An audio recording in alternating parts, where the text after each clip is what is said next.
இந்த வீடியோல நம்ம என்ன பார்க்க போறோம்னா, SketchUp மாடல்ல எப்படி குயிக்கா மெட்டீரியல் அப்ளை பண்ண போறோம் அப்படின்னு தான் இந்த வீடியோல பார்க்க போறோம். இப்போ ஒரே மெட்டீரியல் அப்ளை பண்ண 2 பிளாக்ஸ் வந்து இப்போ என்கிட்ட இருக்கு. இப்போ நான் ஒரு மெட்டீரியலை செலக்ட் பண்ணிக்கிறேன். இப்போ நான் மெட்டீரியல் ஒவ்வொன்றுக்கும் அப்ளை பண்ணும்போது எனக்கு ஒவ்வொரு ஃபேஸாக தான் அப்ளை பண்ணுற மாதிரி இருக்கும். இது ரொம்பவே டைம் டேக்கிங் ப்ராசஸ். அதனால கண்ட்ரோலை ப்ரெஸ் பண்ணிட்டு அதுக்கப்புறம் அப்ளை பண்ணனா அந்த மெட்டீரியல் எங்கெங்கெல்லாம் இருக்கோ, எந்தெந்த கனெக்டட் ஃபேஸில் இருக்கோ எல்லாத்துக்குமே ஒரே கிளிக்லேயே அப்ளை ஆகிரும். இந்த மாதிரி. அதே மாதிரி நான் ஷிஃப்ட் கொடுத்து நான் அப்ளை பண்ணனா, சப்போஸ் அந்த ஃபேஸ் கனெக்டடாக இருக்கோ இல்லையோ, அந்த மெட்டீரியல் எங்கெங்க இருக்கோ எல்லா இடத்துக்குமே ஒரே கிளிக்லேயே அப்ளை ஆகிரும். எக்ஸாம்பிள் இந்த மாதிரி.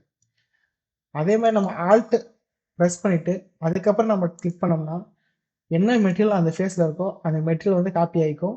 இப்போ நம்ம வேறு ஏதாவது மாடலுக்கு நம்ம அப்ளை பண்ணும்போது அந்த மெட்டீரியலே அப்ளை ஆகிடும். இதேமாதிரி ஆர்கிடெக்சர் விசுவலைசிங் டிப்ஸ் உங்களுக்கு தமிழில் வேணும்னா இந்த பிக்சல் யூடியூப் சேனலை சப்ஸ்கிரைப் பண்ணுங்கள்.